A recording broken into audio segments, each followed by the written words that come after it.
Tá aí o trompetista com a camisa do Vasco. Isso é fantástico. Fabiano Leitão com essa barba toda, incrível como a barba do Fabiano cresce rápido. Daí tem um dia ele tira tudo, né? A gente nem reconhece. Aí no dia seguinte ele aparece com a barba desse tamanho já. É barba postiça. Não tem coisa. Conde, primeiro eu estou recebendo uma visita muito especial de uma companheira muito aguerrida, né, lá de Pernambuco. E assim, eu queria que ela desse um tchau aqui. Ela está visitando o PT Nacional. Vem cá, Kari. Kari, que é uma influenciadora digital maravilhosa. Tudo bom? Como é que é o nome dela? Kari, a Kari. Kari, querida, tudo bom? Você está visitando o Fabiano aí? Eu tô passando uma semana aqui em Brasília, fiz algumas gravações para o PT e vim passar aqui na sala do meu amigo para me despedir. Eu tenho uma reunião agora. Aí eu disse, antes de eu ir embora, eu vou passar aqui para dar um abraço. E Fabiano disse assim, não, calma, que eu entro numa live agora. E eu entrei aqui para dar um oi. Fala suas redes para a gente te seguir aqui. Kari, com K, _ SS Santos. Mais intitulada como Terrivelmente Petista. E eu acho que tem uma galera que me conhece, que minha última briga foi com o Michel Bolsonaro nas redes sociais. Terrivelmente Petista no Instagram e no Twitter? Eu tô em todas as redes sociais. Kari _SS Santos em todas as redes sociais. Eu vou anotar aqui que eu vou colocar na tela. Fala, Fabiano. Não, e a Kari, ela talvez, né, independente da condição geopolítica, né, enfim, da Rússia, do conflito, é minha candidata, pré-candidata, ainda, daqui a pouco, né, candidata, ela não pode falar e tal, mas a gente está torcendo muito por ela, ela renova o partido, enfim, é uma influenciadora digital. Tem que tirar um S. Tem que tirar um S? Peraí. Tu botou muito S aí. Só são 2. Então, só 2. Uma jovem companheira que está aí entrando para a disputa e estou muito feliz. Estamos juntos. Muito obrigada. Dá um beijo nesse menino aí, por todos nós aqui. Obrigado, viu, Kari? Prazer imenso. Tchau. Vamos combinar de você vir aqui para dar entrevista para a gente. Claro. Tem muito conteúdo, muita informação política. O Fabiano Leitão, ó, esse é o exemplo, esse início aqui com a Kari maravilhosa aqui, é um exemplo do que o Fabiano provoca, enfim, na militância de esquerda no país. Você está sempre muito atento e as pessoas, né, orbitam também. Você promove essa aglutinação tão forte. Podia ser mais, né, Fabiano? Eu sei que você gostaria que fosse muito mais intenso, muito mais forte. Mas você sempre tem essa característica de trazer as pessoas para perto de você. Me diz o seguinte, deixa eu começar te perguntando sobre Brasília. Você está em Brasília, você vive em Brasília. Como é que está o clima em Brasília, no sentido da militância e das pressões que a sociedade tem de fazer, que, na verdade, nós deveríamos estar pressionando muita coisa. Num governo que não é um governo propriamente de esquerda, é um governo misto, né? Você tem muitas coisas ali que praticamente extrapolam o próprio projeto, né, que foi eleito. Fala para a gente um pouquinho dessa situação. Olha, falar de Brasília é sempre muito complexo, mas assim... eu estou muito preocupado, sabe? Muito preocupado com o andamento do governo federal. Muito preocupado com algumas posições que o governo está tomando. Eu acho uma estratégia errada. Eu acho que a principal pauta que a gente tem que firmar, né, a luta é em abaixar o preço dos alimentos, sabe? Me preocupa muito. Eu acho que, primeiro, conhecendo o Lula, né? O presidente Lula, eu acho que a pauta sagrada, a pauta da vida dele, sempre foi o combate à fome, a segurança alimentar do nosso povo. E isso não está acontecendo. Os preços dos alimentos, a gente vê a carne diminuindo um pouco, mas o preço dos outros alimentos não está abaixando, como a gente quer. E isso tem vários fatores, sabe, Conde? Tem, primeiro... logicamente, o ataque que o Bolsonaro fez à segurança alimentar do nosso povo. Para quem não sabe, né? Eu estou aqui na Secretaria Agrária Nacional do PT, né? E você tem ideia, o Bolsonaro deixou 6 milhões para a Conab, né? A Conab que faz toda, né, o estoque regulador dos alimentos, enfim, 6 bilhões. E na PEC da transição a gente conseguiu botar meio bilhão, né, 500 milhões, para, né, sanar, né, comprar da agricultura familiar, estocar e abaixar o preço dos alimentos. Só que o orçamento médio da Conab é de 1.400 bilhão, né, dos governos Lula, Dilma, enfim. Então tem esse processo de reconstrução dessas políticas de segurança alimentar. Mas eu acho que a gente tem que acelerar mais. A gente discute muito aqui, né, com a secretária Rose Rodrigues, que é a secretária nacional agrária, o PAC da agricultura familiar, porque eu acho isso emergencial para que o povão, aquele pessoal que faz no mercado, não é o playboy, né, é o povão, sabe? O povão. E aí, Lula? E aí, presidente? Como é que tá? Mas não teve o financiamento que foi o maior da história para a agricultura familiar? Pô, a gente está esperando sair o que vai ser o Plano Safra, né? Porque o orçamento, o governo, na verdade, começa depois do segundo ano, porque o orçamento inicial não é nosso, né? Foi feito, inclusive, a PEC da transição, não é isso? Então, claro. Agora que a gente começa a governar, né? Praticamente com o que a gente decide, né? Com o Congresso, enfim. Mas essa questão está me tirando sono, sabe? Estou muito preocupado ao redor do presidente Lula, as pessoas que induzem a política, né? Eu ontem, vou te confessar, que eu fiquei bastante contrariado, né? Por quê? Porque eu vi um movimento que vai fazer mal para o presidente Lula. Ele se solidarizou com a perda de um cachorrinho, né? Um cachorrinho que estava no avião, né? Enfim, pô, é triste, né? Lógico, a gente, enfim, nós somos humanistas e, enfim, a gente não quer o mal do cachorro, pelo amor de Deus, não vamos me compreender mal. Mas, assim, o presidente da República botar uma gravata de pet, né, com as patinhas do cachorro, e fazer um pronunciamento por causa da morte de um cachorro, isso vai ser usado contra ele. Porque se morre uma criança numa favela do Rio de Janeiro de bala perdida, é infinitamente mais trágico do que isso. E ele não põe a gravata, né, de uma criança, em homenagem à criança. Então, não, sem dúvida nenhuma. É uma falha crônica de comunicação. Nossa, e assim, infelizmente, a gente viu que quem induziu ele ao erro foi a primeira-dama. Né? É muito grave. Que é uma pauta dela, né? Essa coisa dos pets. É uma pauta dela. É importante deixar. Desculpa, num país com 130 milhões de brasileiros, né, com insegurança alimentar, desculpa, vai me perdoar. Aliás, deixa eu aproveitar. Mas isso é uma redução da política, isso.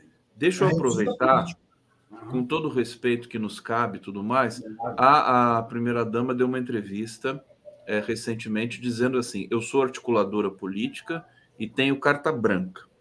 E nós estamos... As articulações da primeira-dama começam a ficar públicas, né? Não mais de bastidor. Por exemplo, ela articulou com o Alexandre Silveira, ministro de Minas e Energia, para...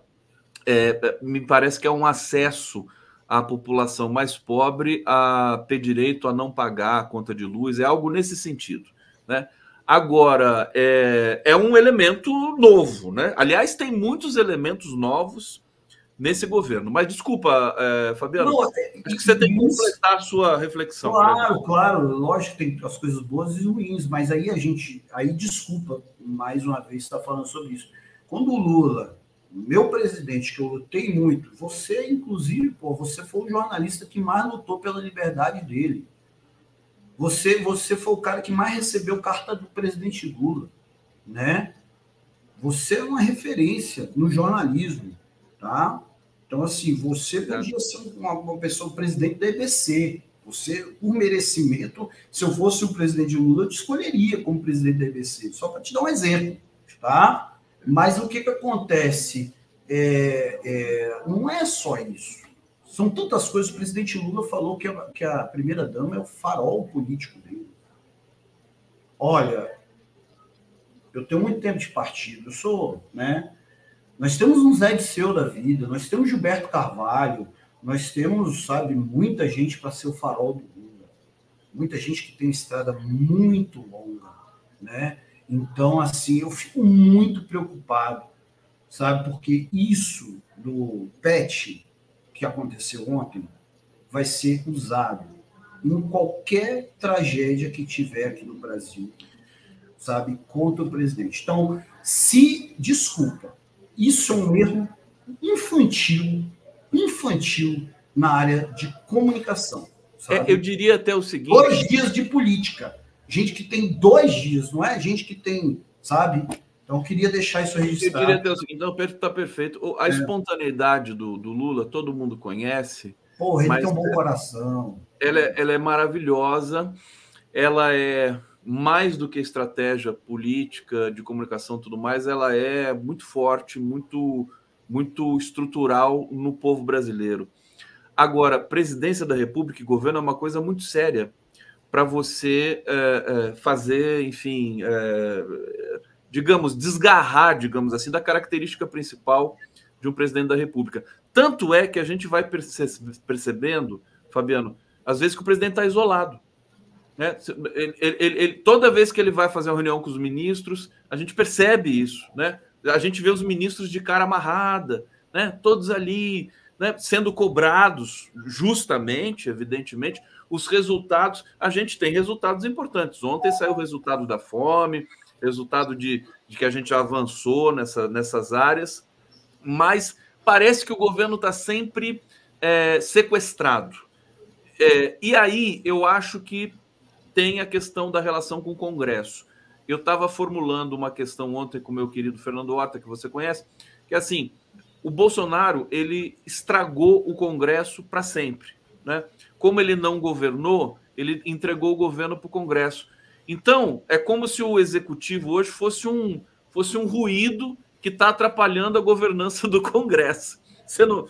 Como é que você está vendo essa situação? Que é delicada. Eu acho que cada vez vai piorar.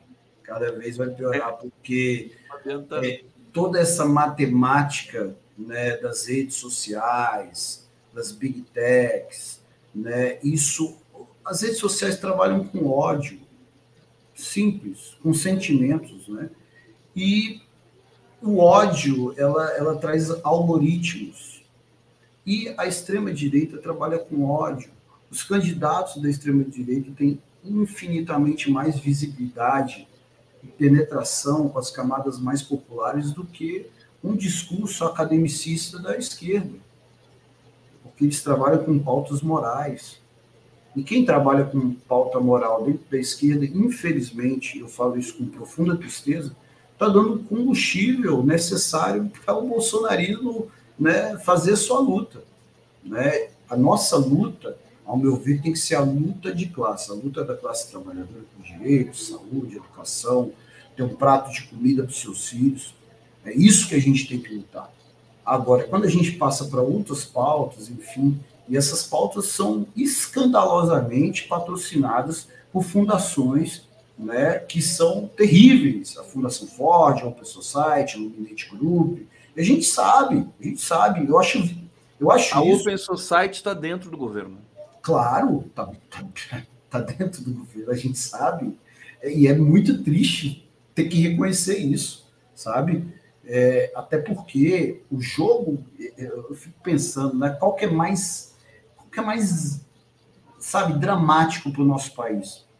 Uma figura de esquerda que é financiada pela Open Society, essa pessoa jamais será de esquerda, ela só está fazendo cosplay, né, como a garotada fala, de esquerda, mas não é.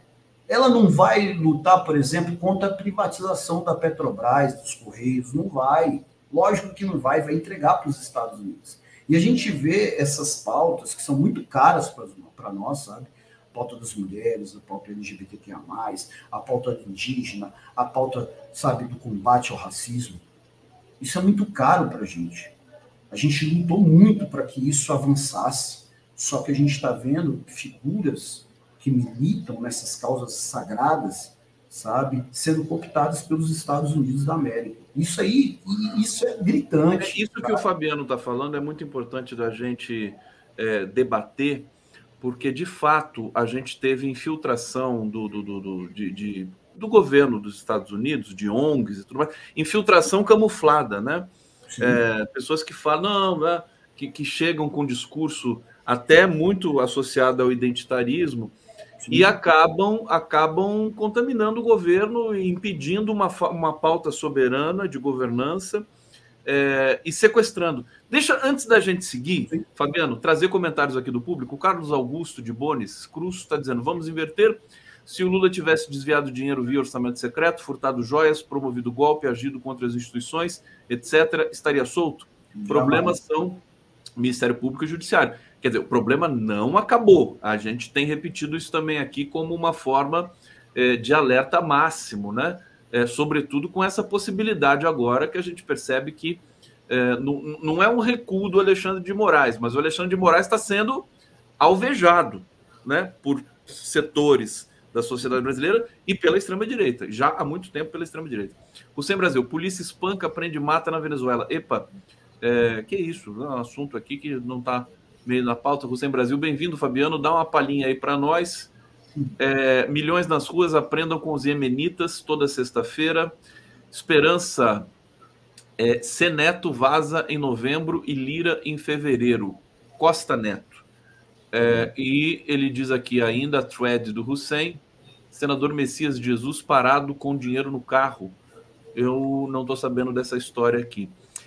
Fabiano, Congresso. Vamos falar um pouquinho do Lira, dessas relações. E o Rodrigo Pacheco... Ontem tem uma notícia que eu achei fantástica, uma vitória do governo. O presidente Lula entrou pessoalmente no STF pedindo a inconstitucionalidade da desoneração. E o Zanin, em modo urgência, ele autorizou, ele deferiu esse pedido. Portanto, a desoneração da folha de pagamento está suspensa até que o pleno do STF vote. Muita gente dizendo que o Lula governa com o STF. Como ele não tem articulação política, ele tem que governar com o STF. Essa movimentação. O Fabiano é o exímio analista de conjuntura, além de ser tudo que ele que é o ícone da democracia com o seu trompete, mas é muito importante ouvir o Fabiano nesses momentos críticos aqui. Como é que você está vendo essa situação de articulação? Ou desarticulação? Então, isso tudo vai de alguns bloqueios que o presidente Lula, que eu estou constatando, né, no caso. Você vê quando o presidente Lula, nos sábados e domingos, né, o presidente Lula no governo 1 e 2, o presidente Lula ele juntava a turma, jogava futebol, fazia churrasco, né? Hoje em dia eu só vejo ele com a primeira-dama fazendo um vídeo, segurando uma jaca para falar do Enem, enfim. Cadê a turma do Congresso? Sabe? Cadê a articulação política do próprio presidente? Logicamente que o Padilha faz articulação política e tudo, mas essa tarefa maior de articulação política tem que ser do presidente Lula. E todo mundo... Cara, você conversa 2 minutos com o Lula, você fica encantado, você fica hipnotizado. Você teve várias conversas com o presidente Lula, você sabe como é que é, né? Então, essa potência política que o Lula né, eu vejo que ele está um pouco isolado, muito isolado. Veja quantas reuniões se fez no Palácio do Planalto, sabe? Aliás, perdão, Palácio do Alvorada. Do Alvorada. Sabe, pouquíssimas reuniões, se você comparar nos governos Lula 1 e 2, pouquíssimas agendas. E os deputados, além de fazer suas construções políticas, eles querem uma foto com o Lula, postar nas redes dele, quer abraçar o Lula. O Lula, ele tá, eu vejo muito ele recuado nessa articulação política, não só na articulação política, como acarinhar o povo, acarinhar a militância.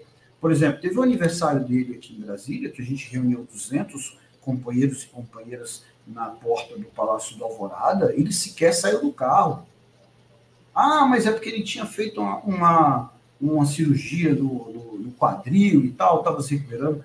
Porra, ele estava andando lá no Palácio do Alvorada, ele não custava nada ele dar um joiazinho, sabe, conversar com a galera, sabe, essa blindagem. Outra, essa paranoia que vão matar o presidente, que vai fazer um atentado. Gente, pelo amor de Deus, eu conheço a segurança do presidente Lula competentíssima.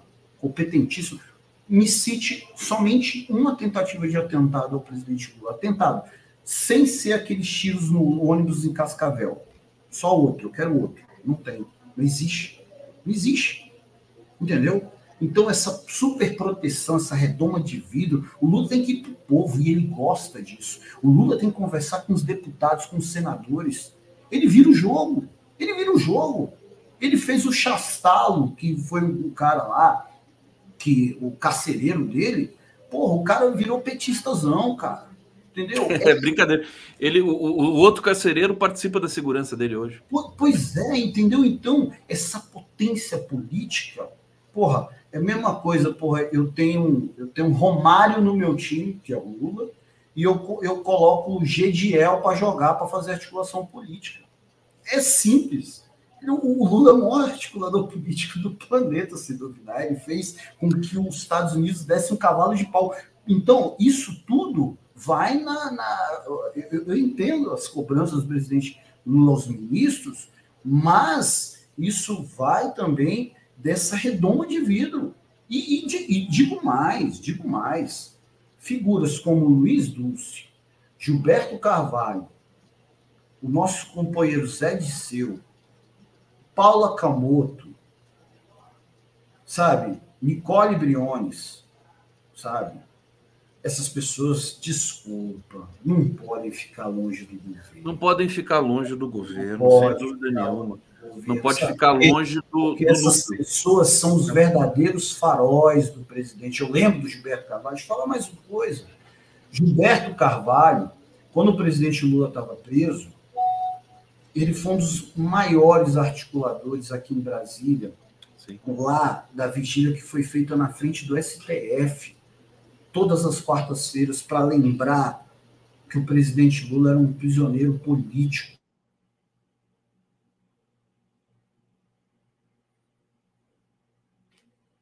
Congelou aqui o Fabiano, já deve restabelecer aqui, vamos ver. Contagem regressiva. Talvez alguém tenha telefonado para o Fabiano. Até vou aproveitar que congelou aqui o Fabiano, para dizer o seguinte: Fabiano é um militante do Partido dos Trabalhadores, acho que o mais apaixonado e envolvido que eu já vi na minha vida, né? E ele realmente ele tem lastro para fazer essa cobrança, vamos dizer assim, do processo de governança, que a gente sempre está atento aqui, né? Sempre pedindo para que o presidente tenha mais acesso à informação, que a informação chegue no presidente, para que ele possa tomar decisões de qualidade. Ô, Fabiano, você deu uma caída aqui, mas você voltou, querido. Pode retomar. Não, só porque eu queria falar, porque isso faz parte da história. As pessoas precisam saber quem é Gilberto Carvalho, né? E que está num cargo de segundo escalão do governo.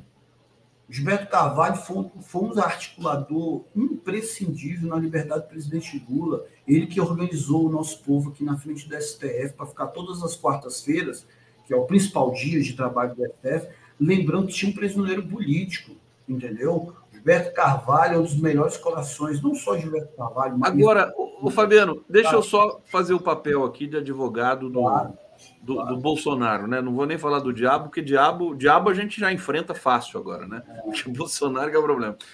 Você não acha que isso parte também de uma decisão do Lula de renovar os políticos no entorno dele, né? De fortalecer uma nova geração? Quer dizer, a ausência do Dirceu é por outras razões, que a gente conhece, inclusive o Dirceu já está meio que pronto para voltar aí, se candidatar à Câmara e tudo mais. Tá jovem, tá forte, jovem no sentido, né, tá de espírito, né? Dirceu acho que está com 78 anos.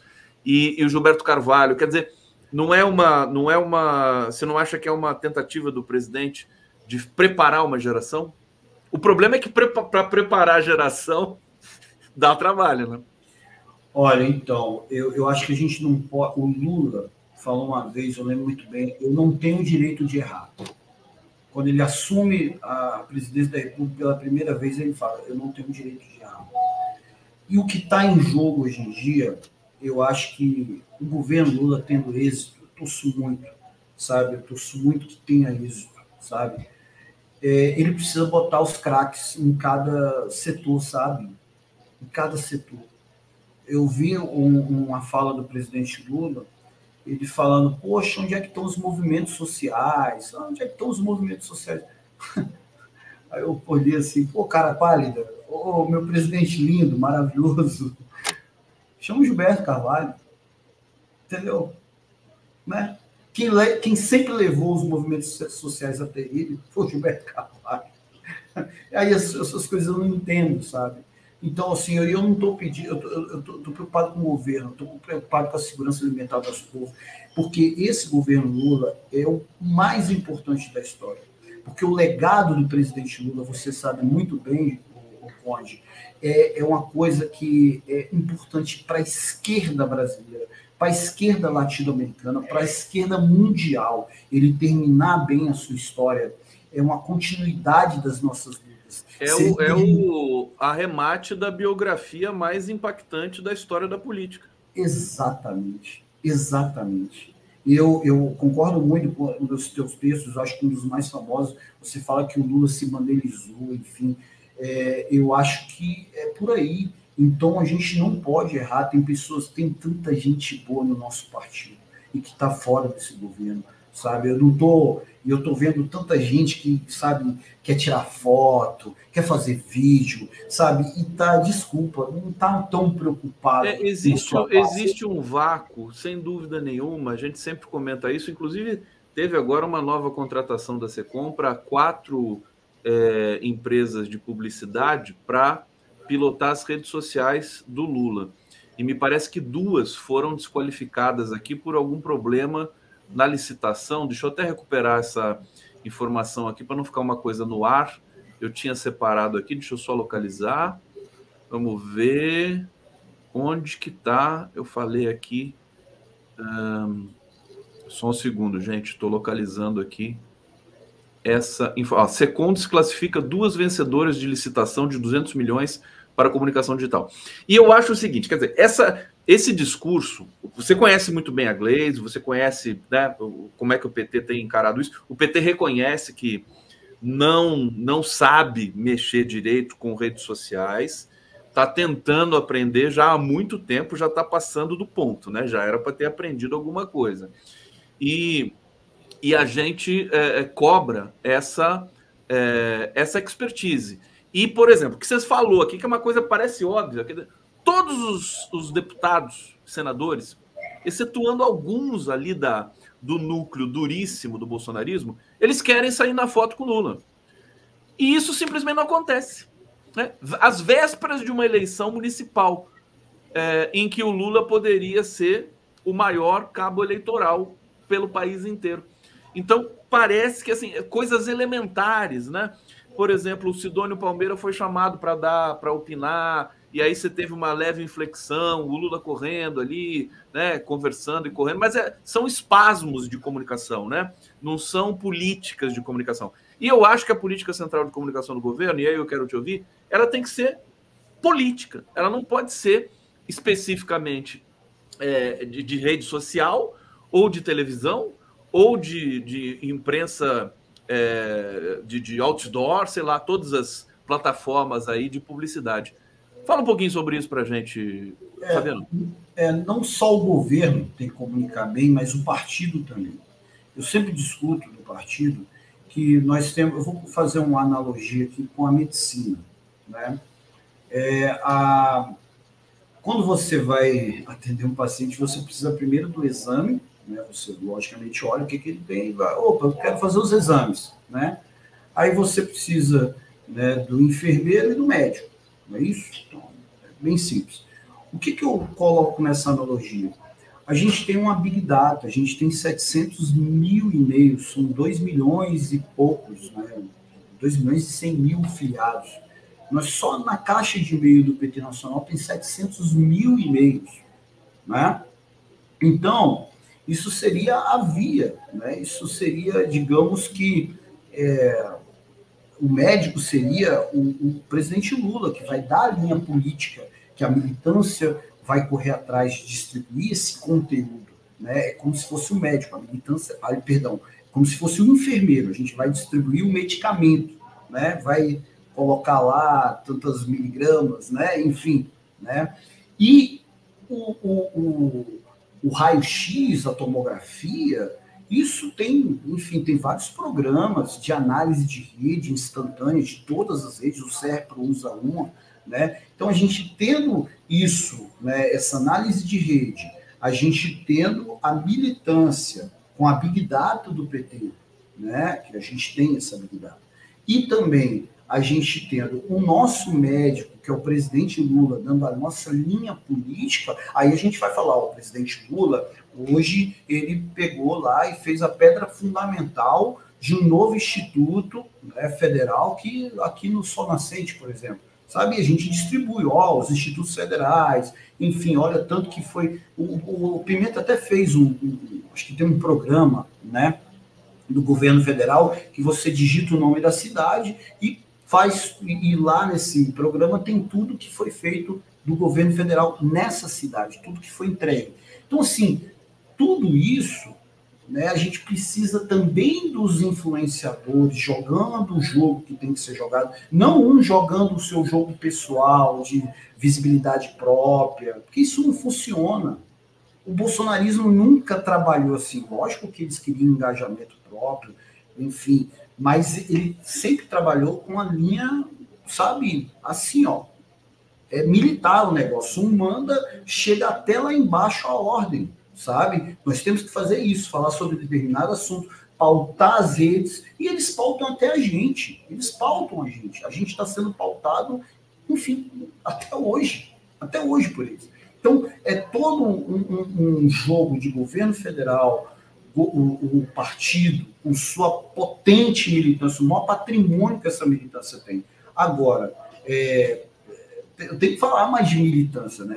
Aqui, por exemplo, em Brasília, nós temos mais de 500 bolsonaristas no Palácio do Planalto. Os terceirizados, enquanto os nossos companheiros aqui, eu trabalho no PT Nacional, eu vejo companheiros diariamente vindo aqui me pedindo ajuda, R$50, porra, sabe, uma cesta básica, isso é diário. Companheiros do PT? Do PT, porque estão desempregados.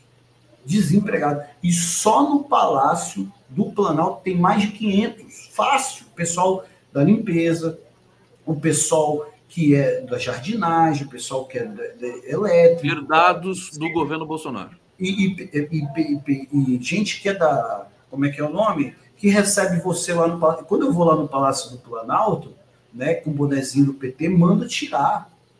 Não pode entrar, não. Se você botar esse boné lá dentro, você vai ser convidado a retirar. A última vez que eu fui lá, foi isso que aconteceu. As pessoas olham para mim, que eu sempre me vesti de PT, né? Nem estou mais agora, porque, infelizmente, quando eu vou lá no Palácio Planalto, eu não posso ir, né? Não pode. PT. Então, essas pessoas não recebem mal, cara. Olha só, o governo é nosso. E eu vejo com toda a tristeza do mundo companheiros vindo aqui falar, Fabiano, cara, porra, o companheiro, meu salário aqui não é legal, cara. Eu já ajudei 2 que passaram aqui. Se eu te ajudar agora, eu não vou ter, porque eu tenho 2 filhos, cara. Entendeu? Fabiano, deixa eu aproveitar. Então, Fabiano... Não, mas só para... Diga. É porque, infelizmente, na esquerda brasileira, o militante em si, ele se expõe, ele vai para o combate, ele vai, sabe, até para as vias de fato, se necessário, e a gente tem mania de achar que o militante, ele tipo assim, ele tem que ir para a guerra com um copo d'água. Não, vai lá, se vira. Vai com um copo d'água e se vira, sabe? E, poxa, cara, tem tanta gente aqui em Brasília que o PT... Aqui em Brasília é a guerra política. O PT aqui de Brasília tem que ser fortíssimo para dar sustentabilidade. Tem que ser fortalecido.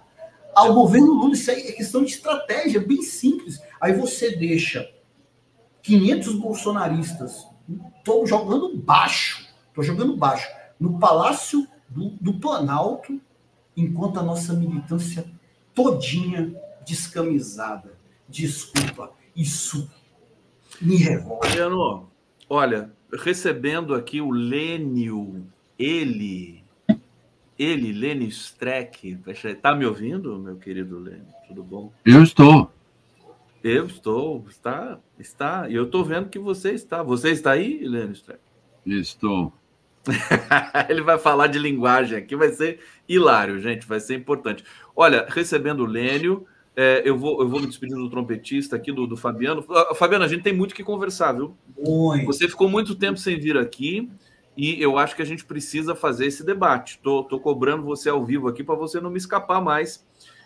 Deixa eu só trazer aqui comentários. Mas as queixas do Tron aí são as queixas de todo sujeito de esquerda ou democrata que vê que o Brasil é o país da conciliação e tem um monte de gente se arrumando e os bolsonaristas ficando. Olha só. O Lênio é pior do que isso. Os bolsonaristas perseguem os petistas no governo petista. Sim. Mas eu queria me despedir só falando que, Lênio, te admiro demais. Gustavo, a história nunca vai tirar isso de você. Você fazia lives diárias, pedindo a liberdade do presidente Lula. Você foi o ser humano que recebeu mais cartas do presidente Lula quando ele estava preso, sabe? Você lutou demais por esse homem. Então, assim, esse registro histórico ninguém tira, porque quem estava lá vai registrar isso. Viu? Eu estou escrevendo um livro enfim, esse livro falando da história do presidente Lula, da liberdade do presidente Lula, da luta que foi feita por ele. E você, meu caro, você... Eu fiquei arrepiado com a sua fala. Aí, tá bom? Mas é isso, companheirada. Um beijo para vocês. E é isso, vamos à luta. Obrigado, Fabiano Leitão. Olha, vamos conversando no Zap ali, logo você volta aqui, viu, gente? O pessoal gostou muito aqui do Fabiano, a presença dele sempre importante. Fabiano Leitão, beijo, querido. Tchau, beijo.